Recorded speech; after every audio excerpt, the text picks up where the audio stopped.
Working with data in Calc पर spoken tutorial में आपका स्वागत है।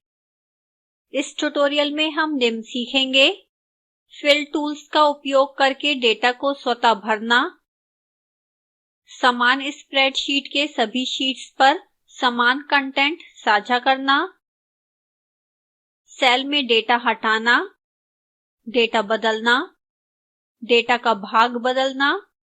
यह tutorial Ubuntu Linux OS version 1804 और लिब्रियोफिस सूट वर्जन 635 का उपयोग करके रिकॉर्ड किया गया है। स्प्रेडशीट में डेटा प्रविष्ट करना काफी कठिन हो सकता है, अतः कैल्क इसे आसान बनाने के लिए कई टूल्स प्रदान करता है। सबसे बुनियादी क्षमता माउस के साथ एक सेल के कंटेंट को दूसरे में खींचकर रखना है। फिर भी कैल्क में स्वचालित इनपुट, विशेषकर पुनरावृत्तीय डेटा के लिए अन्य टूल्स हैं। ऐसा फिल टूल एक टूल है। यह एक ही बार में समान स्प्रेडशीट की कई शीट्स में डेटा इनपुट कर सकता है। personalfinancetracker.ods खोलें। अपनी फाइल में हेडिंग कॉस्ट के डेटा को निकटवर्ती सेल्स में कॉपी करें। सेल पर क्लिक करें जिसमें कॉस्ट में 6000 प्रविष्टि है। बाएं माउस बटन को पकड़कर रखें, इसे सेल के अंत तक खींचें जिसमें कीमत 2000 है। साथ ही चयनित सेल्स के दाईं ओर निकटवर्ती सेल्स चुनें। इन निकटवर्ती सेल्स में हम डेटा को कॉपी करेंगे। अब बायां माउस बटन छोड़ दें। फिर मेन्यू बार में शीट मेन्यू पर क्लिक करें और फिल सेल्स सब मेन्यू पर जाएं। सब मेन्यू में फिल राइट विकल्प पर क्लिक करें। वैकल्पिक रूप से आप स्टैंडर्ड टूल बार में कॉलम आइकन के ड्रॉप डाउन पर क्लिक कर सकते हैं और फिर फिल राइट विकल्प पर क्लिक करें। हम देखते हैं कि हेडिंग कॉस्ट का डेटा निकटवर्ती सेल्स में कॉपी हो गया है। बदलावों को अन्डू करें। फिल टूल का सबसे महत्वपूर्ण उपयोग शीट्स में डेटा के रूप में कुछ सीरीज भरना है। कैल्क सप्ताह के पूर्ण और संक्षिप्त दिनों और वर्ष के महीनों के लिए डिफॉल्ट सूची प्रदान करता है। यह यूजर को उनकी स्वयं की सूची बनाने के लिए भी सक्षम बनाता है। अब अपनी शीट में डेज नामक नई हेडिंग प्रविष्ट करें। इसमें हम सप्ताह के सातों दिन स्वतः प्रदर्शित करेंगे। हेडिंग डेज के नीचे पहले 7 सेल्स चुनें। अब मेन्यू बार में शीट मेन्यू और फिर फिल सेल्स सब मेन्यू पर क्लिक करें। सब मेन्यू से फिल सीरीज विकल्प चुनें। फिल सीरीज डायलॉग बॉक्स प्रदर्शित होता है। अब सीरीज टाइप में ऑटो फिल विकल्प पर क्लिक करें।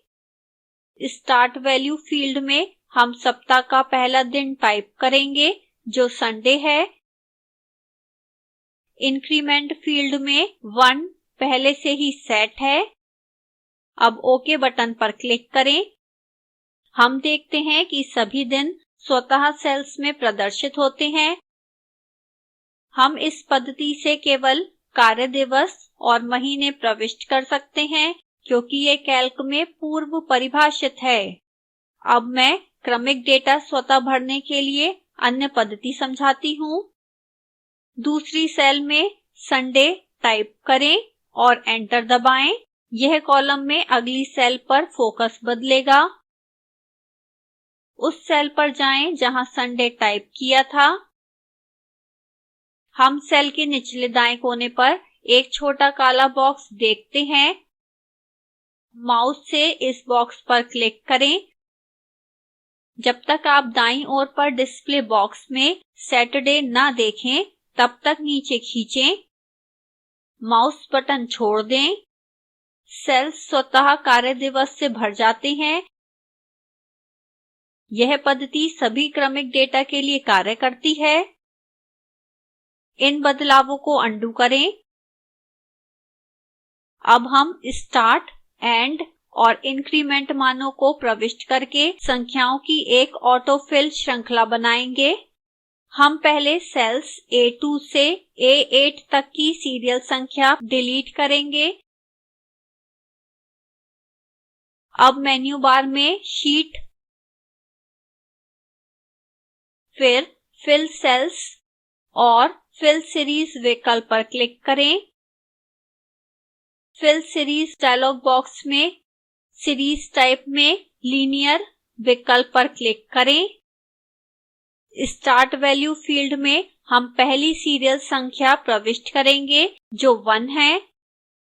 एंड वैल्यू फील्ड में हम आखिरी मान 7 टाइप करेंगे। अब हम इंक्रीमेंट मान 1 सेट करेंगे यदि यह पहले से 1 नहीं है। फिर ओके बटन पर क्लिक करें। बदलावों को देखें। नियत कार्य के रूप में इंक्रीमेंट मान 5 के साथ उपयुक्त स्टेप्स को फिर से करें। बदलावों को देखें और फिर उन्हें अन्डू करें। इन सभी स्थितियों में फिल टूल सेल्स के मध्य केवल क्षणिक संबंध बनाता है। जब वे भर जाते हैं जो सेल्स का एक दूसरे से संबंध नहीं रहता है। कैल्क में समान डेटा समान कई शीट्स पर समान सेल लोकेशन में प्रविष्ट किया जा सकता है। इसका अर्थ है कि प्रत्येक शीट्स में अलग से समान डेटा प्रविष्ट करने की आवश्यकता नहीं है। उन्हें एक ही बार में सभी शीट्स में प्रविष्ट किया जा सकता है। सीखते हैं कि यह कैसे करें। personalfinancetracker.ods फाइल में हमारा पूर्ण डेटा शीट 1 पर है। अब हमें शीट 1 के डेटा को प्रदर्शित करने के लिए शीट 2 और शीट 3 चाहिए। ऐसा करने के लिए मेन्यू बार में एडिट मेन्यू पर क्लिक करें और फिर सेलेक्ट पर क्लिक करें। सेलेक्ट शीट्स पर क्लिक करें। सेलेक्ट शीट्स डायलॉग बॉक्स प्रदर्शित होता है। शिफ्ट की का उपयोग करके शीट 1, शीट 2 और शीट 3 विकल्प चुनें। फिर ओके बटन पर क्लिक करें।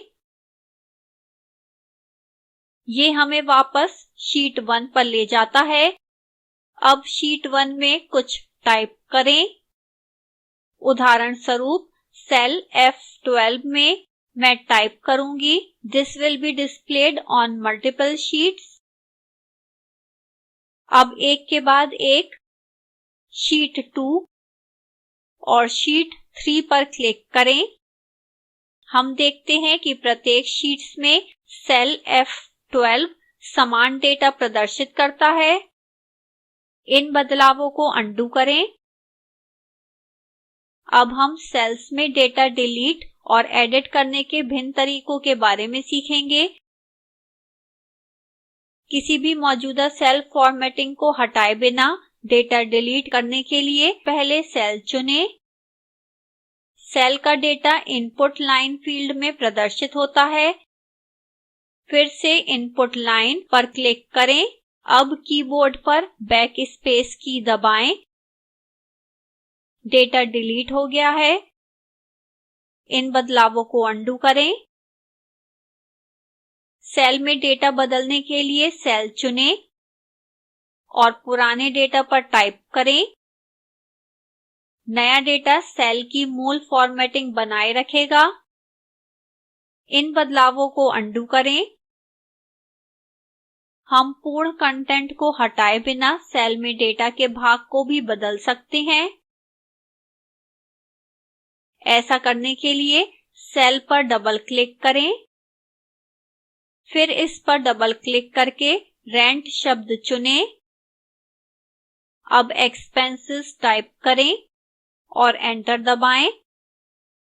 बदलावों को देखें। इन बदलावों को अन्डू करें। अंत में फाइल सेव और बंद करें। इसी के साथ हम इस ट्यूटोरियल के अंत में आ गए हैं। संक्षेप में, इस ट्यूटोरियल में हमने सीखा fill tools का उपयोग करके डेटा स्वतः भरना, समान फाइल की सभी शीट्स पर समान कंटेंट साझा करना, सेल में डेटा हटाना, डेटा बदलना, डेटा का भाग बदलना। नियत कार्य के रूप में spreadsheet-practice.ods फाइल खोलें, टाइम के अतिरिक्त मंथ कॉलम बनाएं, मई महीने तक स्वतः भरने के लिए fill series विकल्प का उपयोग करें। निम्नलिखित लिंक पर मौजूद वीडियो स्पोकन ट्यूटोरियल प्रोजेक्ट को सारांशित करता है। कृपया इसे डाउनलोड करें और देखें। हम स्पोकन ट्यूटोरियल्स का उपयोग करके कार्यशालाएं आयोजित करते हैं और प्रमाण पत्र देते हैं।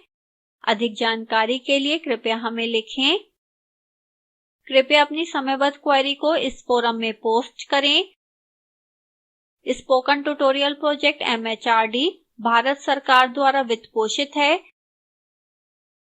इस ट्यूटोरियल का योगदान मूल रूप से 2011 में देसी क्रू सॉल्यूशन प्राइवेट लिमिटेड द्वारा दिया गया है। यह स्क्रिप्ट विकास द्वारा अनुवादित है। IIT बॉम्बे से मैं जया अब आपसे विदा लेती हूं। धन्यवाद।